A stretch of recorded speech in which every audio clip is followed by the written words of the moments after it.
a salesperson or a marketer who is feeling a bit uneasy at the moment because this is all very overwhelming, what do you suggest I do?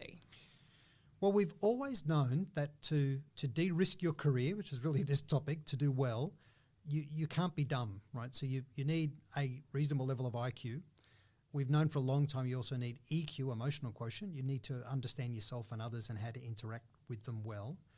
But I'd argue today you also need TQ. You also need technical quotient. So you need to invest in understanding the technologies that may replace you one day, maybe, but for now, if you can become an orchestrator of those technologies in a way that's better than anyone else in your own company, you become the indispensable person. You've really de-risked your career because you're not the Luddite, you're the cyborg that's driving huge levels of productivity and effectiveness in the business. And that's value.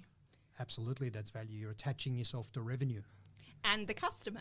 Yes, yeah. If you're the one that helps customers stay and grow or brings new ones in the door, you're going to be okay.